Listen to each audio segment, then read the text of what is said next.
man, it's the elusive December 22nd crowd. While everybody else is out there having a good time, going to Christmas parties, we're going to be here. We're going to be having our own good time. We're going to be having our own party.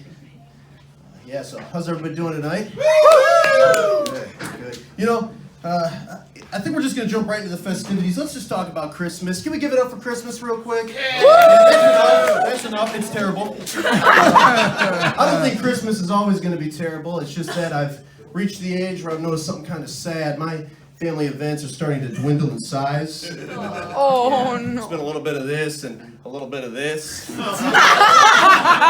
I could compare my family events to anything, I guess I would go with the final few episodes of Survivor. There used to be a lot of us, but now it's just like 4 or 5 of us sitting in a circle thinking, man, I'm going to outlast the hell out of you. As though there's an award to win for being the last one alive in my family. The only award that I can think of is never having to work the holidays again in your entire life.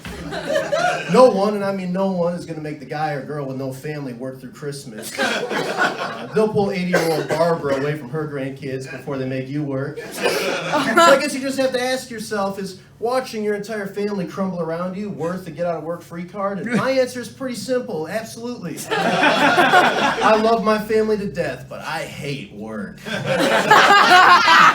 There's a lot of strange things about Christmas. Take gift giving, for example. The very foundation on which the entire holiday is based around is very strange. It's strange because it's innate in all of us to want to give a gift in December. And, but gift giving is also very scary. It's so scary that we've created an entire fictional person to just do the job for us. And I'm sorry, but we've been passing the buck to this Santa Claus character for far too long. Anything that goes wrong, we just blame it on him. Your kid opens up a gift, he's a little disappointed. Oh, did Santa get the wrong one? You know, your kid asks for something that you can't quite get. Oh, I'm sorry, I just don't think there's going to be enough room in Santa's sleigh for a puppy this year. I have a buddy, his cat passed away a couple nights ago. Yeah, and I overheard him tell his daughter that they were going to go to the mall and ask Santa to bring the cat back. Not a new cat. No, to bring the old cat back to life. Fictional or not, that's just a lot of burden to put on somebody. The day I learned that Santa Claus wasn't real was easily the worst part about being 17. Let me paint that picture for you. It was a beautiful, brisk Christmas morn. I just unwrapped a gorgeous blanket, detailed stitching, wonderful design. I looked at Mom, and Mom looked at Dad, and then Dad just said, man, remember how long we had to wait in line for those? And I was like, hold up. This tag says from Santa Claus. So, does somebody want to explain to me what the hell is going on here? And that's just the giving. I got to point something out. It's kind of funny. Not only do we teach our kids about Santa Claus, we also teach them that he's just pretty shitty at that job. And that's just the giving of the gifts. The buying of the gifts is a whole different ballpark. You know, up until around November, your Target shopping trips are pretty run-of-the-mill. You just go there and buy a bunch of crap for yourself that you don't need. Try to justify every purchase at the self-checkout. Boop, I don't get this all the time. Boop, it's a treat. I'm speaking to myself here. The 24-pack of Market Pantry cheesecake bites, yeah, buying those 48 out of the 52 weeks a year is not a treat so much as it is a cry for help. But around November, you get that feeling in your heart, you want to buy something for somebody else. So your best course of action is to just stockpile a bunch of on-sale items before you even know who you're going to give them to. Because that's the from the heart move. I gotta say something, and I don't mean any offense to any of the older generation that might be in the crowd, but please stop stockpiling and giving us iTunes gift cards. We don't use iTunes gift cards anymore. God, Aunt gives me an iTunes gift card all the time. I don't even know where to redeem an iTunes gift card. My iTunes is hooked up directly to my bank account, which is in turn hooked up directly to my thumbprint. 9 out of the 10 purchases I make on the iTunes store are accidental. That's how I ended up with the premium daily affirmation pack. I get 4 of those puppies an hour. And guess what? I am bold. I am beautiful. I'm sure you can tell those are doing wonders for me based on my cheery disposition.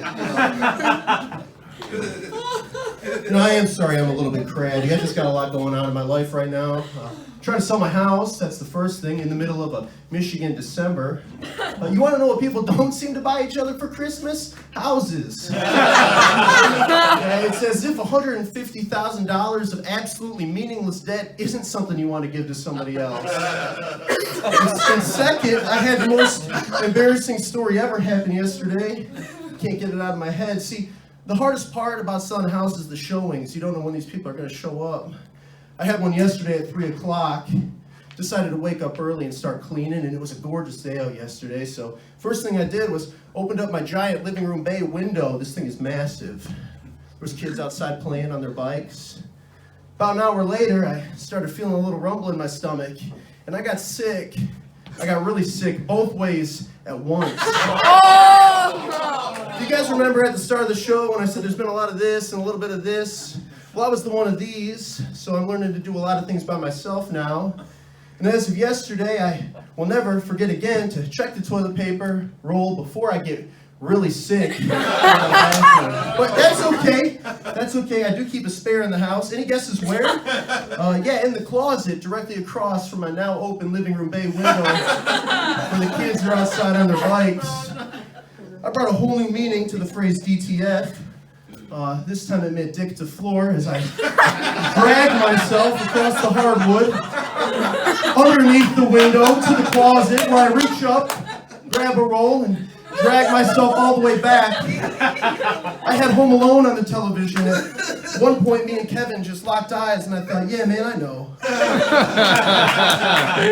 I know. It was like an episode of I Shouldn't Be Alive. Remember that show, somebody break their leg falling down the stairs? It'd be like 2 hours of them crawling back up to get to the phone. That's how I felt. By like minute 8, I was thinking, I'm almost there. I'm almost back. But you know what? I shouldn't be so crabby. I'm honestly one of the luckiest guys in the world. I got a wonderful family. I got wonderful friends. A lot of you out there right now. Thank you. And honestly, I would drag my naked body across the hardwood floor 100 times if it meant that I got to spend Christmas with you guys. And guess what? I only had to do it once. Ladies and gentlemen, my name is Samuel Phillips. Tonight you can call me Clark Griswold because I need a Tylenol. And most importantly, directly from my heart to yours, Merry Christmas.